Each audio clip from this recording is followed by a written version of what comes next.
Welcome to the first to the second session of today.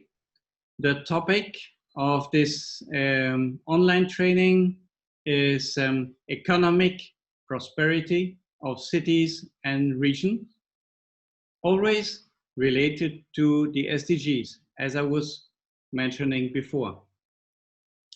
So today's session on economic prosperity is going to be done by two colleagues of ISOCARP.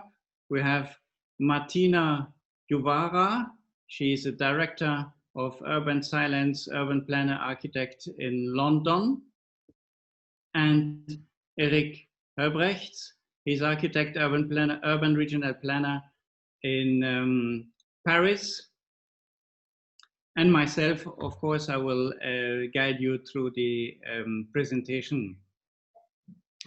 The program of this session on economic prosperity is, we start first with a short introduction, talking about definition, giving some definitions about some sustainable development goals related to the economic prosperity and new urban agenda sentences. Then we move to the next, which is a prosperity, about metropolises, about investments, smart and circular cities. And this is going to be presented by Eric Herbrechts. And after that, we have cases explained, especially presentation of the Jakarta Declaration, approaches and tools, and this is going to be described by Martina Juvara. Yes? And so let's start the topic of economic sustainability and what is it about. When we are talking about economic sustainability, of course, it is related to the interaction of the social dimension, the environmental dimension, and the economic dimensions, everything coordinated by the governance. But when we are talking about economic sustainability, we are talking about sustained and long-term economic growth and prosperity, contributing to the inclusive social development and preservation and restoration of natural systems. So it is a kind of integrated process. And it is not focusing on only one topic, but it is the combination of economic growth, prosperity, together with the social development and the social dimension, and including the natural systems. The next slide. And the economic prosperity is not only related to one SDG, one sustainable development goal, but to several. And we can identify here within the 17 development goals that we have first the SDG 1, which is no poverty, the SDG 5, which is gender equality, the SDG L7 related to affordable clean energy, so talking about international cooperation, energy research, etc. SDG 8, decent work and economic growth. And SDG 9, talking about industry, innovation and infrastructure, right? And finally, the SDG there is the SDG 10, reduced inequalities within cities and territories. And finally, the SDG 11, about sustainable cities and community, which is one of the most important SDG when we are talking about urban development, urban and sustainable development.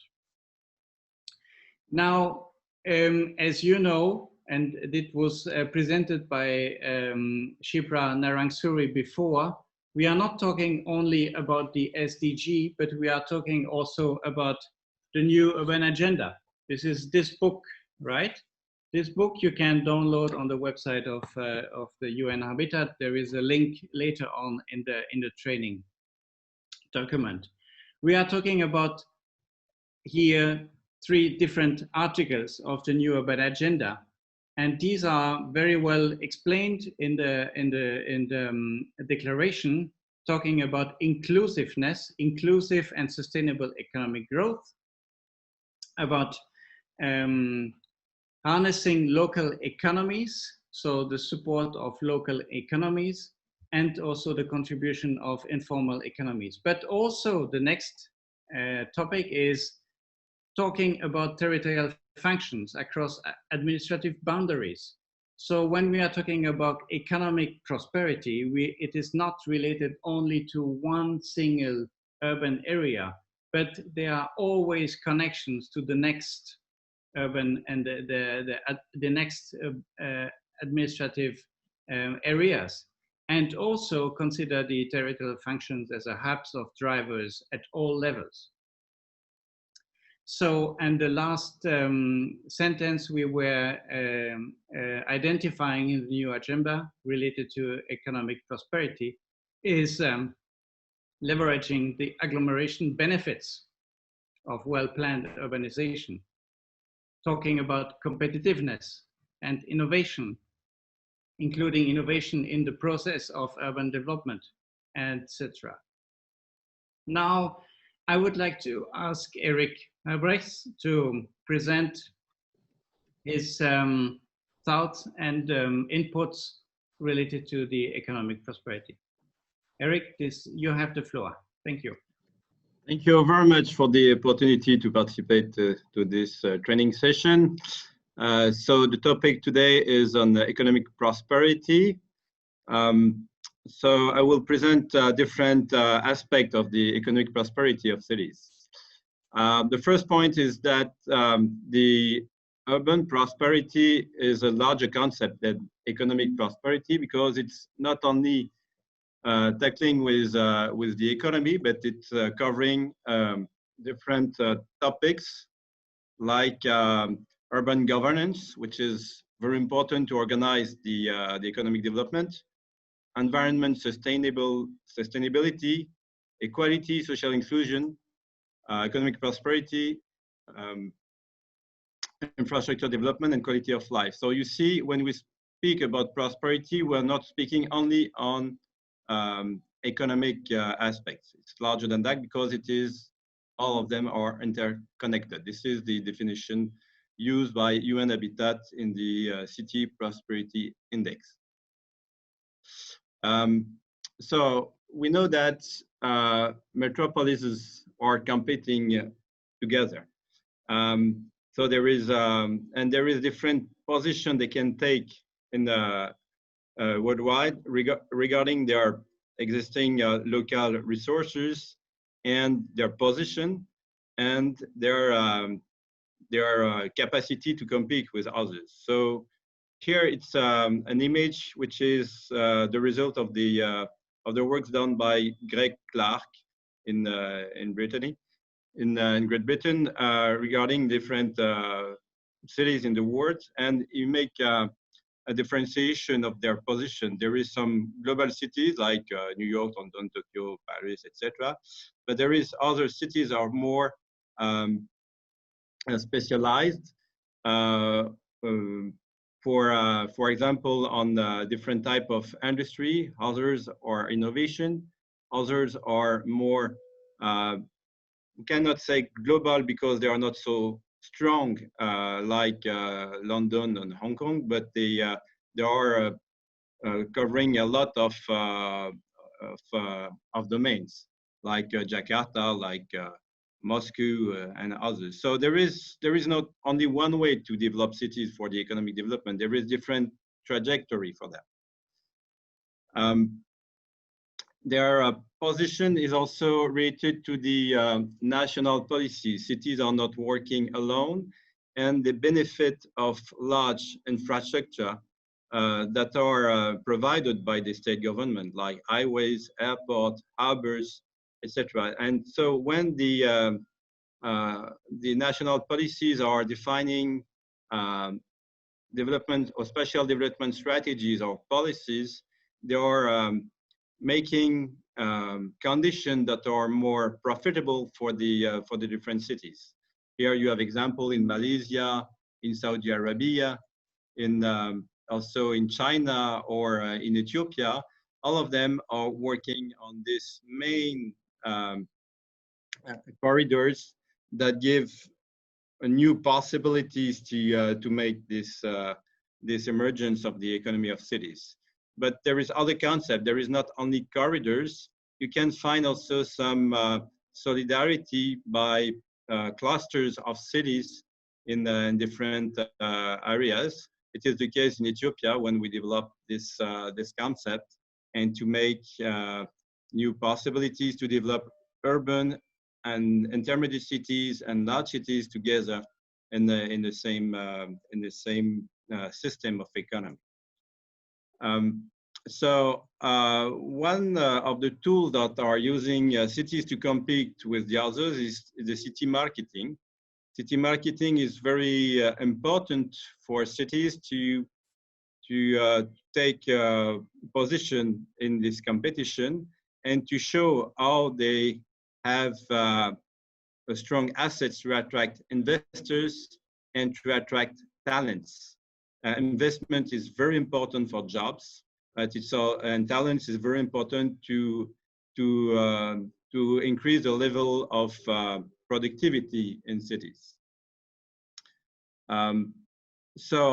But attract investment can have different effects. It could be very good for jobs, including in the real estate, but sometimes it is related to finance economy because investment is related to that. And finance economy has other objectives than cities. They want to make money on real estate, and sometimes they are producing CBD, new towns, or urban expansion or city malls that are empty. And so this investment increase the price of the real estate and make conditions that are very difficult for the population when the price of the real estate is growing quicker than the revenue of the population. So this is one of the reasons of the affordability of cities when the real estate goes too quick and create conditions that are not affordable to make housing for the population. So we can say that when we don't regulate enough the real estate market and the land market for the population, this creates a condition to develop informal settlement. And this is very important because informal settlement, the people who are living in cities today, there is about a little bit less than between 40 to 50% of the urban population is living in informal areas today. And we can consider that 50% of the urban production in cities in the world is informal. And so we can say that if the finance economy continue to be strong as it is and create this condition for an affordable city, we have to deal with that. And we have to work more on how to integrate the process of informal area inside planning. This is a very big challenge for planners. It's not only to rehabilitate the informal areas that was done before, which is huge, but the problem for planners and for the cities is how to introduce the way of city production by the informality inside the planning system. This is a big challenge for planners and for cities. So, you know, the concept that is used, the main concept that is used by planners is based on the city mobility. To have an efficient job market, we should have a better connection inside the city to offer the possibility to everybody to go everywhere to find job at less than 1 hour at the city scale, at the metropolitan scale. And so this is the reason why we are producing public transportation and highways in cities to make all the areas accessible for the population. And so this is the reason why also we are reshaping cities. This is Paris, for example, with the new metro line around Paris of 200 kilometers, where we are redefining or reshaping strongly. It's not acupuncture, it's like a chirurgy in the city. We're reshaping neighborhoods around 70 stations, 70 metro stations. So it's a huge project. It's not only a transportation project. The transportation project is the way to reshape the low middle dense areas to make it more dense and more efficient for the city to tackle, to be online with the concept of the compact city. The digital transformation of city is every city are facing that. Digital transformation is everywhere. It's touching logistics, transportation, shopping, education, telemedicine, etc. It's covering all sectors, and this changes a lot of things inside cities. Not only smart grids for the pipes to make some economy for the cities, but the most important is to think that this digital transformation changed the relation between the population, between the people, between the citizen and the inhabitants, and with the administration, and with the city managers and the politicians. This is more direct, more quick, and so this facilitates the public debate. This facilitates the provision of public services. But the relation is more important, and we cannot say that we can manage the city with data or with the digital. Digital is at the service, is a service for the population and for the decision makers. So this connection is more important, and it's only a tool. It's not an objective for cities. So as you see here, smart cities, smart regions, smart nations at all scale. There is all sectors are related to the or impacted by the smart development, digital transformation of cities. Another very important aspect for the economic prosperity is culture and leisure. It is an economic asset for cities. For example, it can cover a large amount of jobs. For example, in Paris is the capital city of tourists in the world. This is the largest one, and 9% of the jobs are in culture and leisure. And you have the same phenomena in Seoul, in London, and other parts of it. It's not a culture. Culture is make difference from cities to city. It is an asset to attract talents, but it is also a very important sector for the economic development and to provide jobs for the population. Another point is we speak about a circular urban economy. So this is a very good tool, a very good concept, and we change, in fact, the system, the metabolism on city, which was linear. We are using natural resources before, and we have a lot of waste. And now the idea is to recycle the material, recycle the waste, and to reduce the pollution, and to make it as an asset for the economic development. Change your mindset for cities in the way you have your economy. You will have new resources for the economy for cities, and this sobriety will reduce the vulnerability of cities. As you know, the governance of city is very complicated everywhere. And when we speak about economy, the concept of the metropolitan area is a concept based on the economic basin. And in fact, it's not covering only the urban agglomeration of cities, it's covering also the people who are living around in the secondary cities, intermediate cities, small cities, villages around the metropolitan area and working every day inside the agglomeration. And so we try to organize city around this, space, which is larger than the central city or the agglomeration.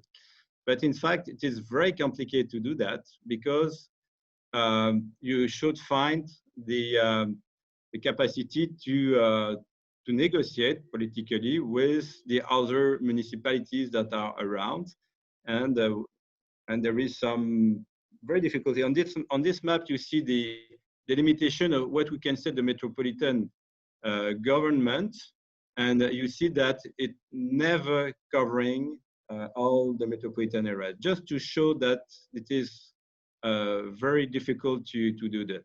For example, Singapore, we say it's a metropolis, but Singapore state is not the metropolis of Singapore. It's only one part. You have to introduce in this metropolitan area cooperation with one part of the south of Malaysia and one part of Indonesia. And we have the same problem in Moscow, in Buenos Aires, in Paris, etc. And so facing this, this problem, we should have tools to support the metropolitan or the city scale development, technical tool, despite of the weakness of, or the permanent change we can have also in the governance system for the, to manage the economic basin. And for that, we should monitor the development and to give some good ideas about the economic development with indicators. So here, this is the indicators that we are using in Paris region permanently every year, and to revise our planning system at the metropolitan region every 5 years.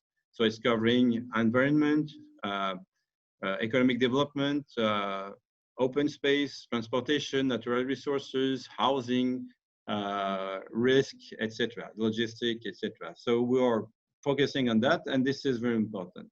But you cannot manage a city only with data. Data is nonsense. Data is nothing without intelligence. And so for that, you should have some place where a permanent body, you can say a permanent planning agency, where you have people thinking permanently on the territorial dynamics that you have in your city. When I say territorial dynamics related to the economic change, social change, spatial change that happen every time, and the result or the effect of environment or the effect of climate that you have on cities.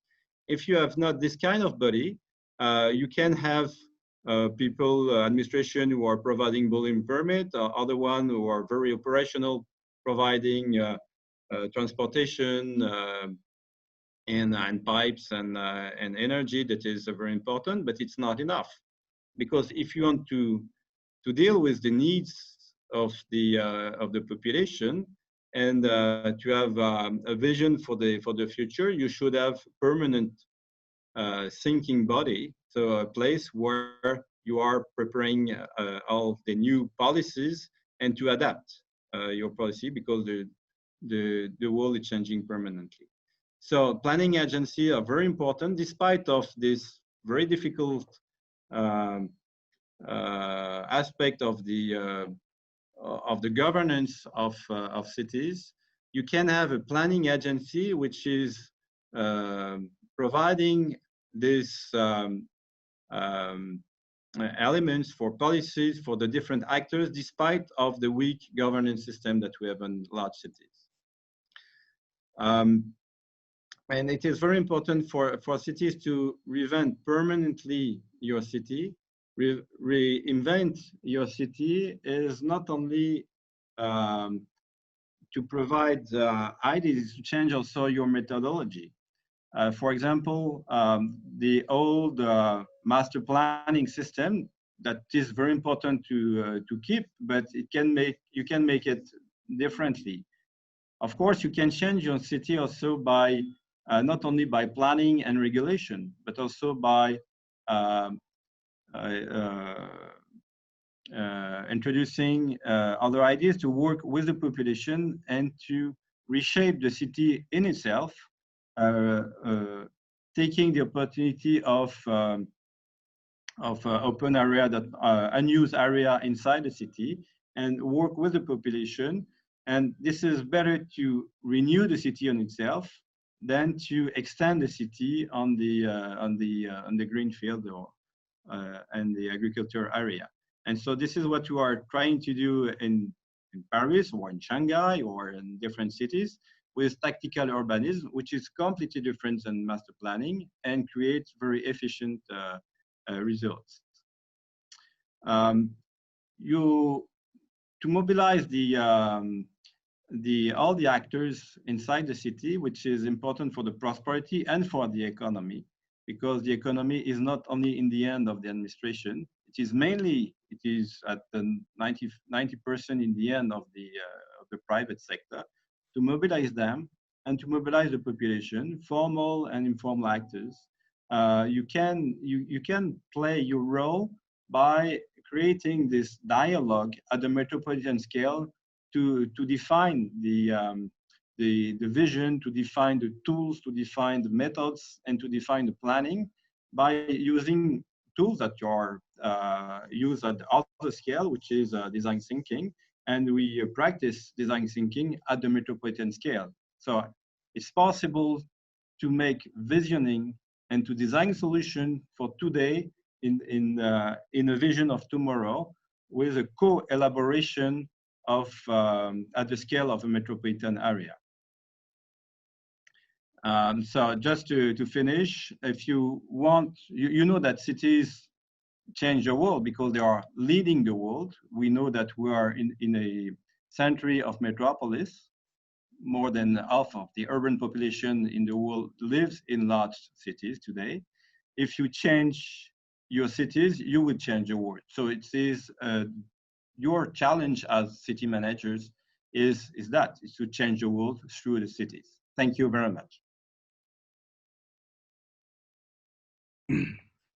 Thank you very much, Eric, for your this contribution to the discussion. I would like to ask now Martina Juvara to present to the attendees your ideas and your thoughts about economic prosperity. Martina, the floor is yours. So last year, I had the pleasure to be the general rapporteur, that is the main, the content leader for the Congress, for the ISOCARP Congress in Jakarta. You see the images here in this video, and you will see me with an orange jacket in a second. The Congress united in Jakarta about 700 experts and concluded, or for 4 or 5 days, we discussed the nature of cities, the best practice, the best ideas, the best tools to manage cities in the future, and the importance of cities. And we came up with a Jakarta, what we call the Jakarta Declaration, that is effectively in just 12 points, 2 pages, the main messages, the main content of what needs to be looked at. What needs to be looked at in the future as part of city management. And you have the declaration as part of your information packs. I'm sure you will be given the declaration at the end of these 2 days. And I really strongly recommend that you look at it very carefully. The 12 points are now condensed here, but I'm going just to present 3 of them. The first one, cities are the engine of prosperity. In short, the point is a little bit longer in the declaration itself. Something that was raised already both by Didier and Eric. planning needs to be across scales. Cities have relationship across scales and government levels, from the macro scale to the micro scales. And that's number 5, point number 5 of the declaration. And then point number 7, interlinkages are essential, considering the relationship between city and the interland is essential, but particularly the spatial justice between a growing city and the rural area around it. So I'll try to explain what that means, these 3 points, what does that mean? And hopefully that will help you to look at all of the other 9 points. I chose 3 just for a matter of time. It's not that these 3 are more important than the others. So cities are, Eric just said, cities can change the world. Cities are the engine of prosperity. You probably have seen this graph from this magic date of 2008. More than 50% of the population has been living in cities, and ever since that proportion is growing. But very important are also these numbers here on the right-hand side. Cities produce 70% of the wealth of the world. And they host 55% and growing of the population, but they occupy only 2% of the land. So this is a crude assessment, but what it is, is just easy numbers to remember. Cities are 2% of the land and 70% of the wealth. So you, as the administrators, the managers of cities, the mayors, you are in charge of these numbers, of these very dense productive areas that is 2% of the land for 70% of the wealth. And this is an average in the world, but it's also true in Indonesia. These charts here, each pie is one single metropolitan area, one single urban area in Indonesia, and the white is the rest of the province, the GDP of the rest of the province.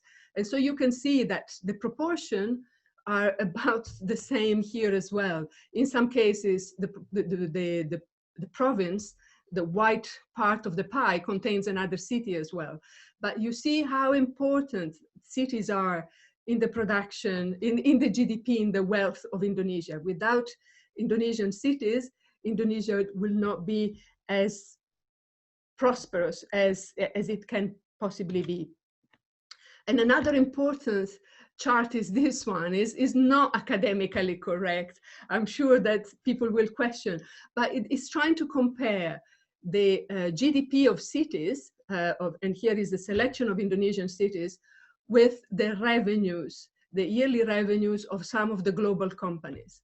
So you can see here that the GDP of Jakarta is comparable in size to the annual revenues of Toyota, and Toyota is the largest automotive company in the world by revenue.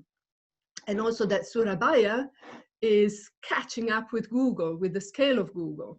And other cities in Indonesia are comparable to Nike, Coca-Cola, Gucci, whatever. Big international companies produce the same amount of wealth as some of the Indonesian cities.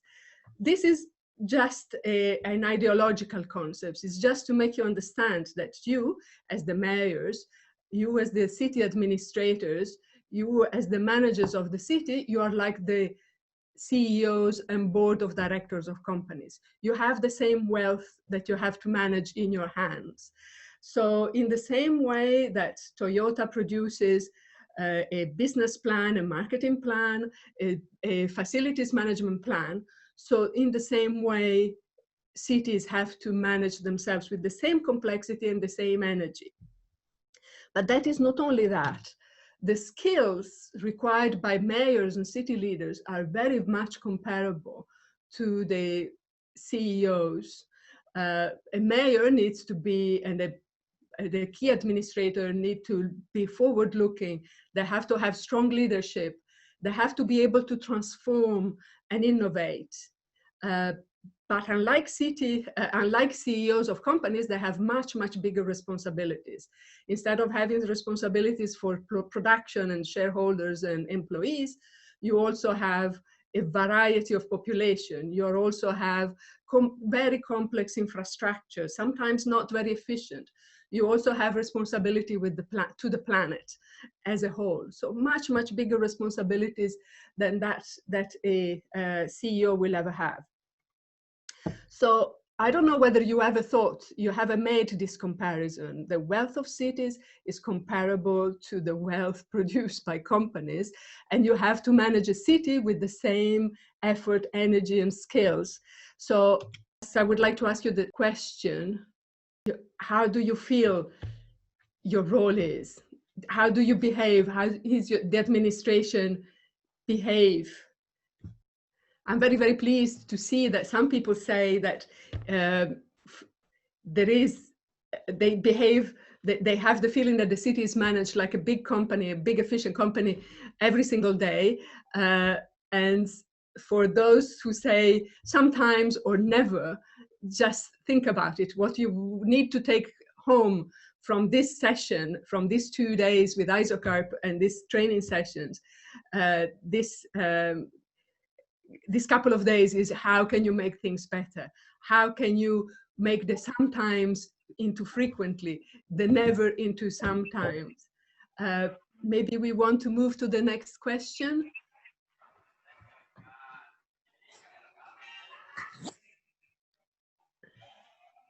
The next section is, what do you need? You have, I think, 3 choices. So what do you need to become more like an efficient board of director for your own city? Collaboration, training. The second topic is about planning cities across scale. So the city is in the middle and needs to have a relationship with its own province, the region, and the state, its role in the state. And the regional area is very important, but also within the city itself, the different districts and how they relate to each other, and the neighborhoods. So the planning on the side, the planning towards the outside needs to be strategic. It needs to be long-term and be outward-looking. Is the relationship with the country, with the area around it, and maybe internationally in some cases, for some of the most important cities. And of course, there is looking at the role and the direction of the city in the context of the overall area. Eric talked about corridors and clusters. So what is the role of the individual city within a much bigger system of cities or territorial entities and the interland? And then at the other end, planning. So on one side, it is strategic planning, and on the other side is more tactical and detailed. And that means that it needs to look at opportunities and the reason why things are done, and how one capitalize on the function of the city and creating a strong identity, character, quality of life, all that was in that will that Eric presented at the very beginning of his own talk. But also the style of planning, the style of doing things is different from one side and the other. Towards the larger scale is through collaboration. That is because there are different authorities there. There are authorities in the governors, the other cities, etc. So it's collaboration between authorities that have equal powers. And then instead, at the district, neighborhoods level, the tactical planning needs to be by consensus and through local support.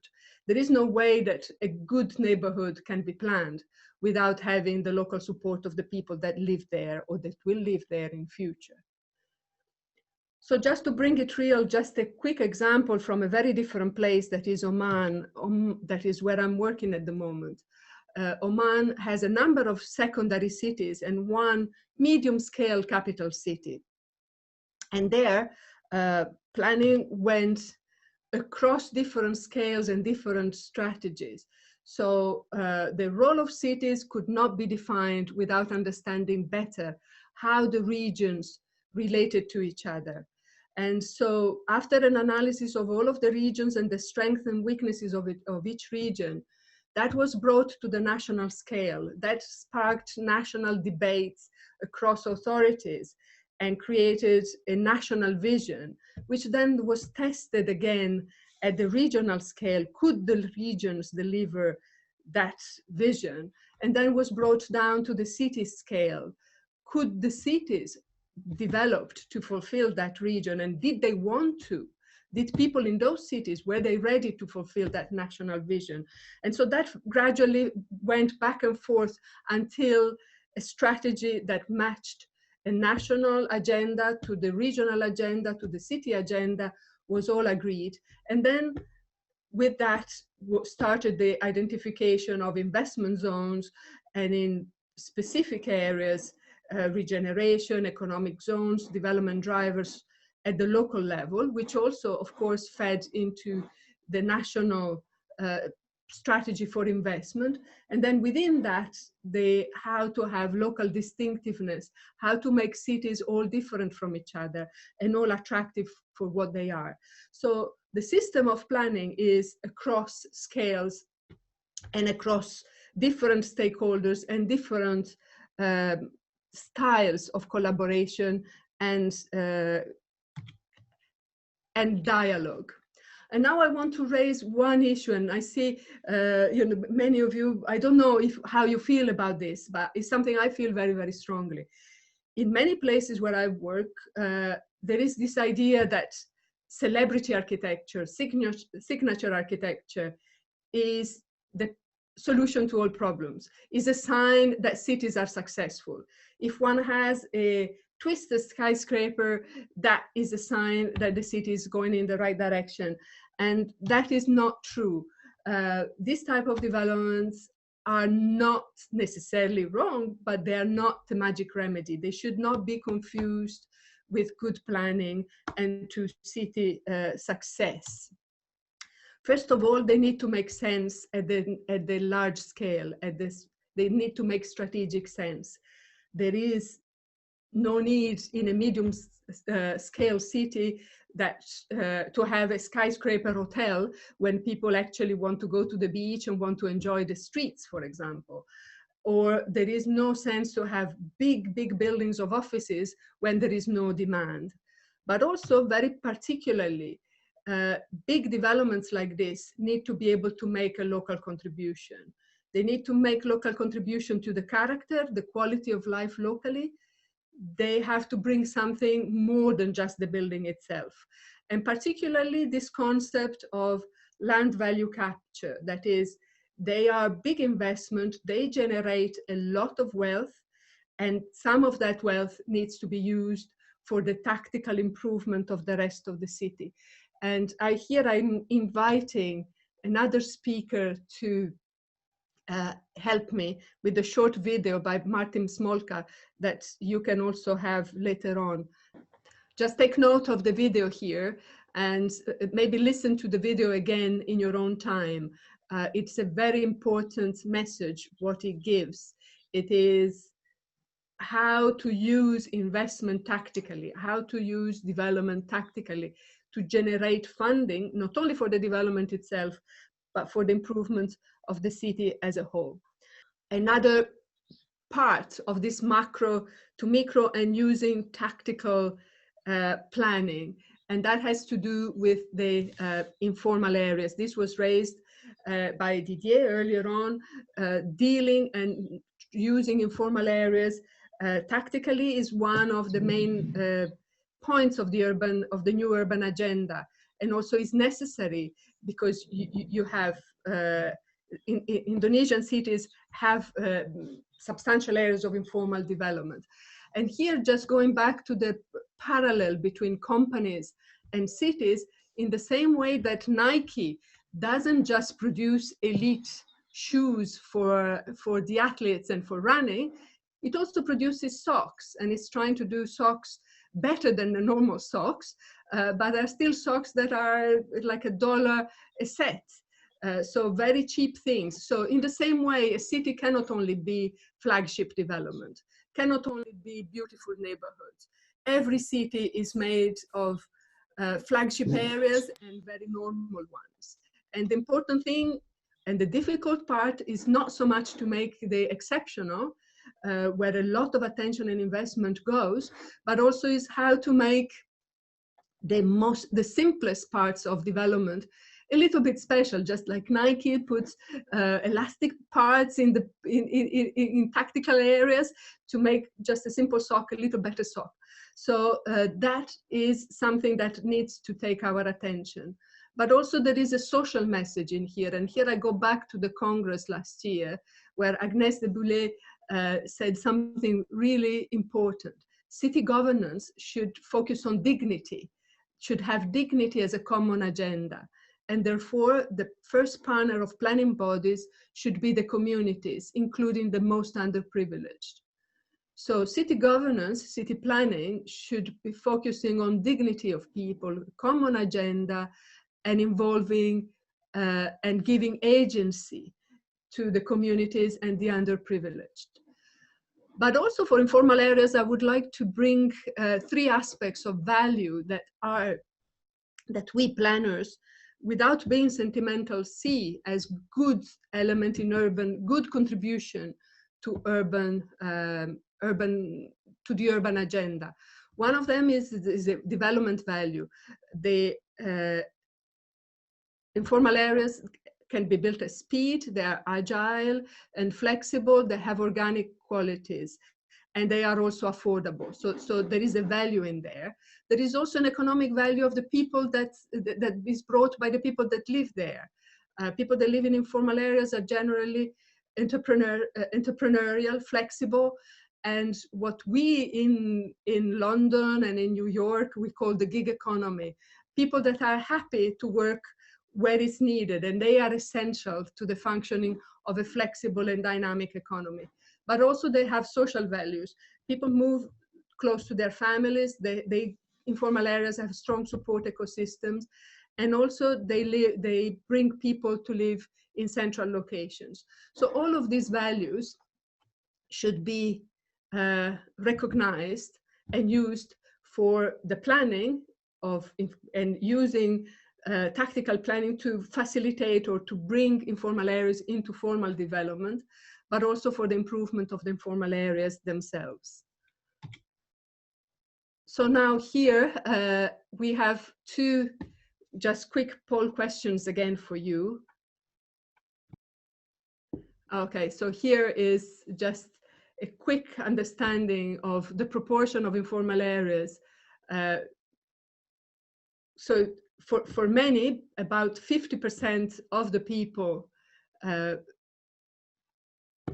live or work in informal areas. So of course, the agenda of improving them, the agenda into bringing them into formality needs to be one of the core aspects of planning and management of your own city. And then we move on to the next question. Just to test your attitude. The majority of you say is a difficulty, but of course is part of the city, is part of how is one of the key topics of planning, is one of the agenda for the CEO and board of your own city. So I'll move on now. So here what you have here is a comparison between some of the Indonesian cities and other cities in the world that don't have informal districts. They have poor districts because, as we said, every city has them. And this is a comparison of GDP at parity purchase price per capita. So here is taking account of the cost of life. But as you see, the Indonesian cities are really very much comparable to cities across the world, to European capitals like London, Chicago, Berlin, or Montreal. That means that despite the informality is not really dragging the cities down. Informality is just part of how the cities are. It's just a matter of improving, managing, facilitating, and giving quality of life in those areas as well. And now, just finally, the last of the three topics of the Jakarta Declaration, very, very briefly, is the relationship between the city and the interland, the city and the rural area. And of course, the cities, we have said, you know, they produce a huge amount of wealth and innovation and jobs. And what you see here, this is like technology in Indonesia went in 1990, from 1990 to 2018. So in 30 years, went to 0% to 40% of exports. But agriculture, so the contribution of the rural area, went from 22% to 13% of GDP, which is a reduction. But if you think that in 30 years, the economy has grown a lot and diversified a lot, probably in absolute terms, the contribution of agriculture has expanded as well. But the role of rural area is not just economic. It's a lot more varied than that. Of course, there is the food production, supporting the cities with the essential of food, is also helping with the water balance, managing water, avoiding floods and other issues, or helping is a key element in helping the environmental agenda, the climate resilience agenda of the city itself. Also in terms of climate attenuation, in keeping the temperatures down, but also in Indonesia, particularly the tradition and culture of the rural areas are also what are at the foundation of the culture of the city, of the cities themselves. And here you will forgive me because this is a very crude, you know, I don't know your country, but Googling Indonesian festivals, these are the type of images that come up. And as you can see, Indonesian festivals in the mindset of Google, at least, and in the people that do searches, are all very much related to the rural tradition. And so this relationship, cultural, economic, climate relationship between the city and the countryside and the rural areas is very, very strong. But also there is another aspect, that is the need for a new model of suburban development. Here, these are photos from other places where I work.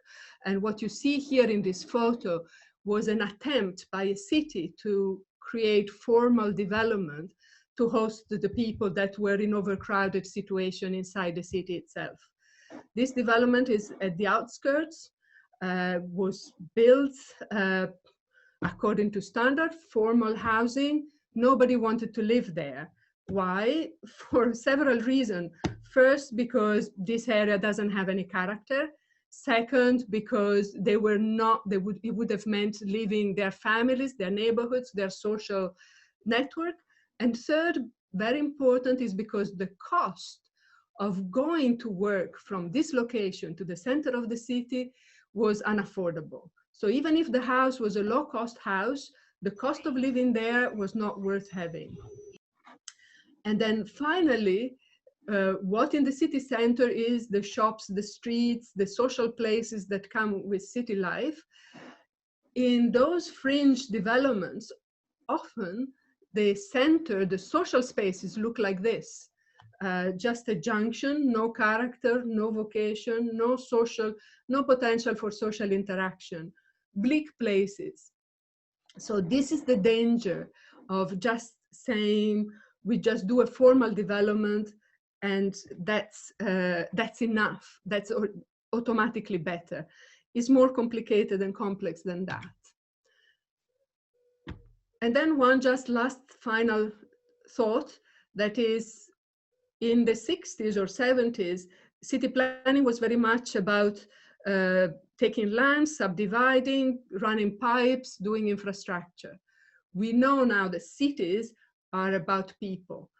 Planning is about people, is about activity, is about quality of life, is about living well, is about being able to smile and have fun, as well as the infrastructure is there to support the life of people rather than the other way around. So these are just a few of the messages from the Congress and the Jakarta Declaration. You have a copy of it. It has been translated in your language. My suggestion is that maybe you form a group, a working group, and you take the declaration and you go through all of the 12 points and you try to identify what each of them, what is the message of each of them for your own city beyond the 3 ones that I have presented. And with this, I'll just hand on back to Didier for the rest of the session. Thank you very much, Martina. It was very impressive. And thank you, Eric, also for your presentation. No future without people. Yes, this is true. We have seen a lot of questions in the chat also. And I would like to select some of them. And so we can ask directly Eric and Christy and Martina, sorry, to reply immediately. I saw also several questions related to green infrastructure. They are, of course, they are going to be addressed in the next session because it's about, the next session is about nature-based solutions and farm agriculture, etc. But in this session, there were questions about, the first question, for example, is what is better? Is it better to build a city with specific functions or to have a multifunction city? I think it was one of the first questions we had in the chat. I don't know if one of you, Martina or Eric, would like to reply to this. What is the best? Multifunction city or specific city with specific functions? Eric? In principle, it's better to have a multifunction city because it's less vulnerable when you have an economic crisis. If you are focusing on oil, for example, and the price of oil go down, or if, like in the pandemic, you are very focusing on tourism and culture, and the pandemic limit the tourism at the minimum, your city will decrease, the economic development will decrease very quickly. So, of course, it's more strong if you have a multifunctional city, but in fact, it's not so easy to develop new economic sectors in a city. All of them are diverse, but their assets give them some possibilities to develop culture or industry or innovation, depend of their own capacity and their position and the support they have, the geographical position and the support they have from the government. So it's not so easy to, you are competing with other cities or other territories in the world. Okay. Martina, would you like to reply also to this? Yes, I would say that, well, first of all, any city could maybe have one dominant economic driver, but still each city has a number because, of course, it needs to sustain the population itself, so it has a local economy, and also even if it's mainly a city that lives out of tourism, for example, will still have other function and other aspects. So from a point of view of an administration, the thing would be to do a good profiling and seeing all of the other segments and see what, if there is a major contribution to the region or to the country, so at the strategic level, that city is, for example, mainly a tourist city, still is worth looking at all of the other aspects of the economy that maybe are lower scale and more localized and more bottom up, and try to support them to flourish as well. Mm-hmm. Because at the end of the day, anything that is bottom up and has local roots is what it is resilient. So in the worst economic crisis is what remains. Mm-hmm. So that needs to be recognized and integrated, not abandoned, not taking it for granted, not be complacent about the inherent diversity of the economy of cities.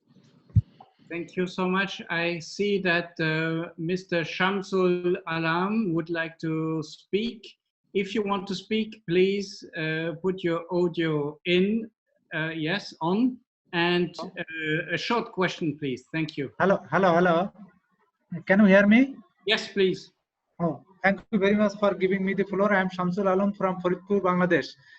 So thanks a lot to the all presenters who present their presentation here.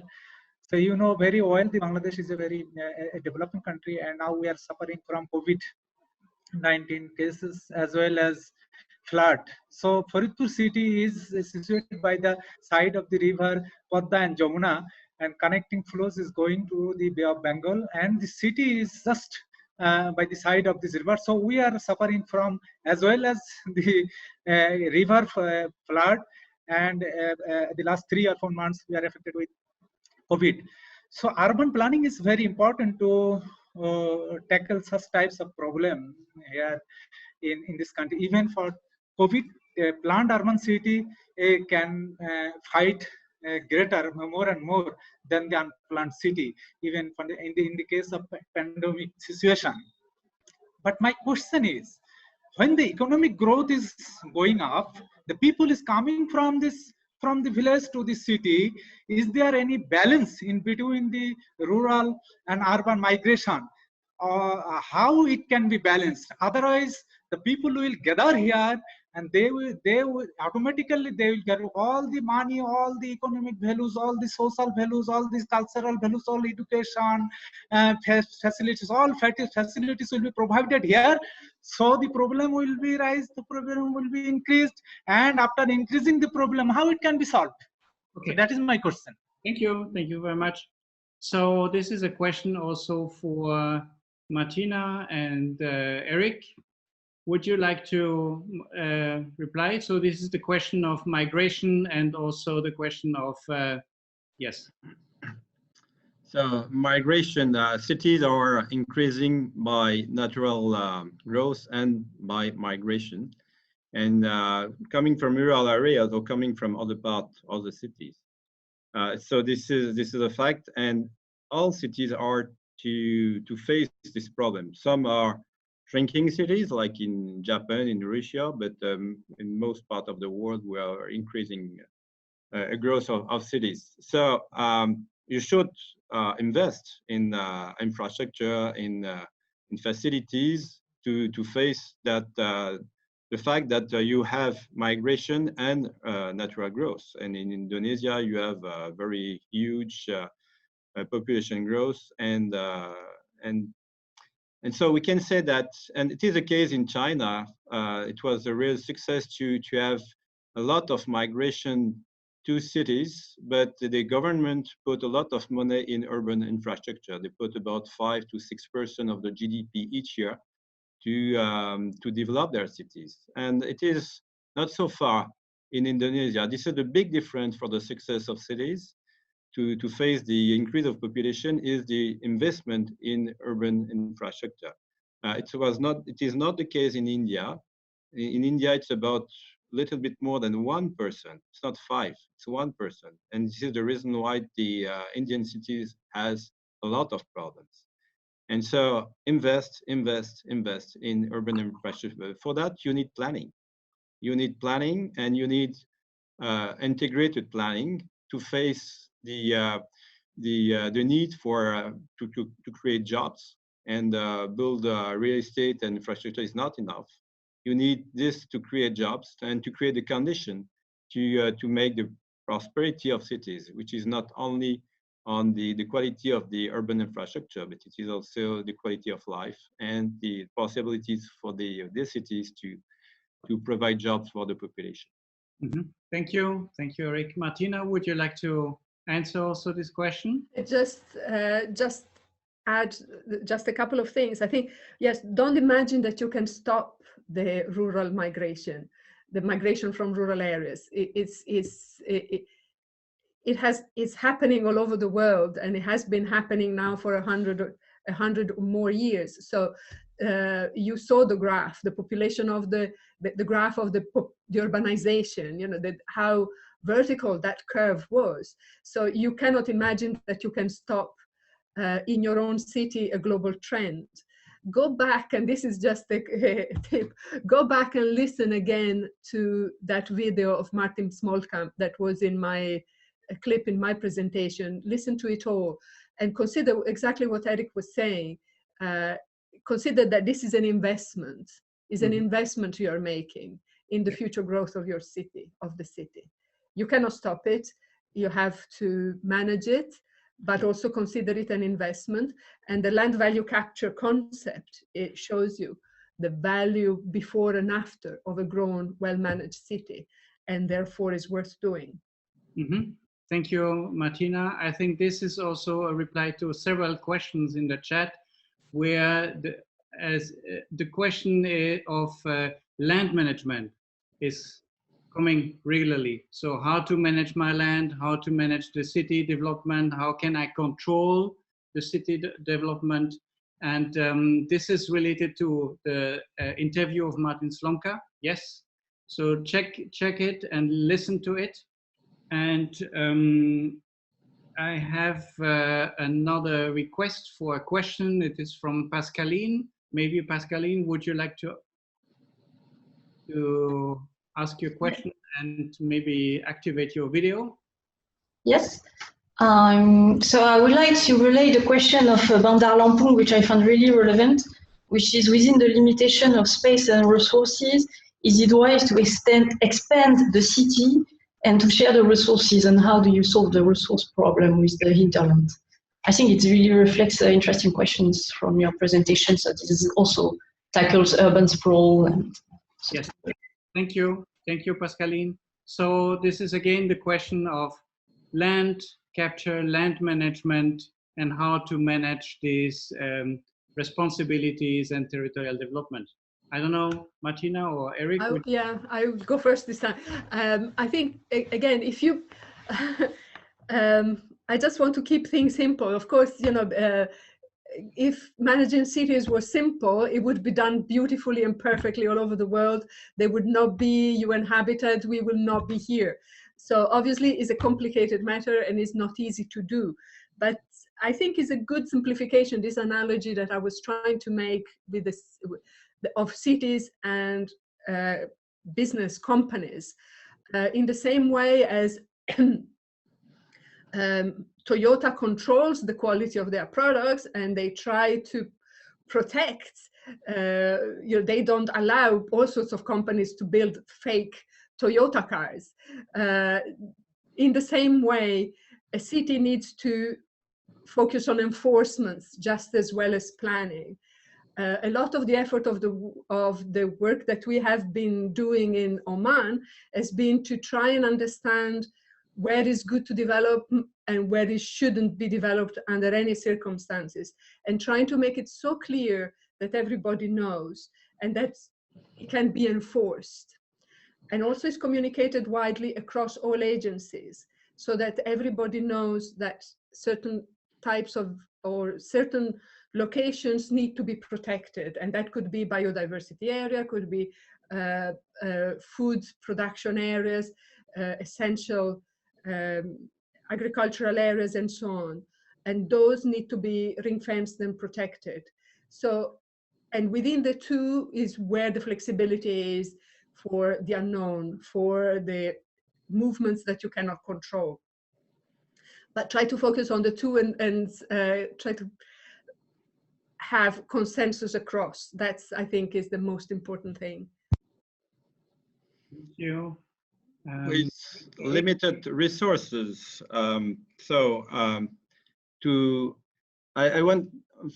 you have limited resources, you should have a sober system of economic development and planning. And so if you, but when you have limited resources, you are facing generally big difficulty with informality, because there is not enough capacity to control, not enough capacity to develop formal jobs or a formal urban development, because we know that good planning is too expensive for a large part of the population. Mm-hmm. And so you want to make more enforcement, you want to make good planning, but in fact it is only dedicated to people who have enough money to buy the land on that area. So the idea is to change the mindset of planning and to produce more space for the poor in the city, and in a better way than only what you have when it is informal without management. You can have informality with kind of management with the population. You can anticipate the urban development, but for that you should manage the land in a way to reduce the price of the land. So if you focus too much in the finance economy to attract investment in your city, the price of the land and real estate will increase too much, and you will increase the informality in your city. And so you should balance or put taxes to reduce the impact of the speculation in your city. This is truly important. In the same time, you should provide more land for the poor. If you consider that when you are planning a city, you are reserving about 1/3 to 50% of the land for roads, parks, and amenities or facilities. But if you consider that housing for the poor is also a public concern, you should reserve the land for them and keep this land, or it could be a common land, it could be a public land, but reserve the land for the poor. After that, the building of housing in a secure context will be easier by the population without too much investment from the public administration, because they will provide the land and they will produce the amenities, the facilities, and the infrastructure that is in the scope. Mm-hmm. Thank you, Eric. This is the whole question related to the land banking and land control also. I saw in the chat several questions related to green infrastructure, climate change, climate adaptation, riverbanks, embankments, farmland, environmental law, the relationship between farming, agriculture, development, and resources. This is going to be addressed in the next session. But there is one question here. It is a question from Tual City, and it is quite relevant for the Indonesian context. The question is, and I would like to ask the two speakers here, we still have time for that, how to develop a city, an island city with a minimal population spread across 14 islands. And because they have difficulties of meeting the SDGs due to a minimal budget and access to transportation and high material costs, etc. So the question is how to build here a city on an island with the minimal population across 14 islands. So this is a typical question for Indonesian context. I would like to ask you both to answer these questions. I think it's quite a challenge. For us, we just finished the plan of French Polynesia with 130 islands, but with only the total 240,000 inhabitants. So it is similar that you have in Indonesia. And so, of course, there is the main city has 140,000 inhabitants, and the others are very small. There are villages, very in a remote area. You take planes. There is boats, but takes some days and days and to go to Marquise and to other places like that.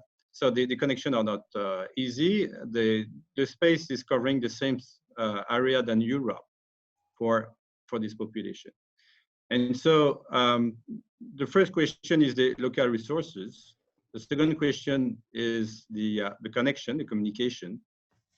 provide services and to facilitate the economic development of that area. In fact, there is a lot of local resources in the maritime, in the underground that need investment. And as you know, in the island, all is more expensive than everywhere because you import a lot of products. So the most you are investing in the local production, and the better it is. How to develop cities in that area? If you can, the most you will invest in jobs and local resources to avoid to have too much migration will be good, and to develop the capacity in the different islands, in the different villages. But it is, all of them are interconnected, and so the probably the most important elements, despite of the normal way of planning for cities with infrastructure, etc. The most important is to focus on the communication tools, by plane, by boat, by internet, and to support the development of the other areas, and to make it as a real and strong network of cities and villages between islands. Thank you. So you are more mentioning the multi-centered approach. Yeah. And the interconnection between the different islands instead of building a new entity, right? Yeah. Mm-hmm. Martina? I don't think I have anything else to add. I think it's maybe just also look within each island, what are the strengths and the potential of each island, so that so looking at each island on its own, and then the system of islands and the interconnectivity between the islands and how it all comes together.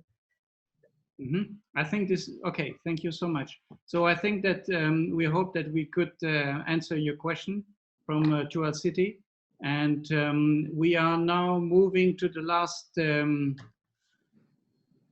points of this session. So with this, saying that, we would like to inform you that, of course, as I mentioned before, there are several materials, further materials listed or online, which are at your disposition, for you, right? So we selected several articles from our publications, ISOCARP publications, but also from the Congress we had in Jakarta last year, 2019, and several interesting papers, or as mentioned before, also a link to the new urban agenda of the UN, the Jakarta Declaration. It is available on the ISOCARP website. Now, again, these are our contact details, and if you have also more questions, etc. But anyway, we will meet again very soon in our next, and we meet again in the next session, and we are going to talk about environmental aspects, climate change, nature-based solutions, how to adapt and how to mitigate the climate change. So all these questions will be addressed in the next session. So see you soon.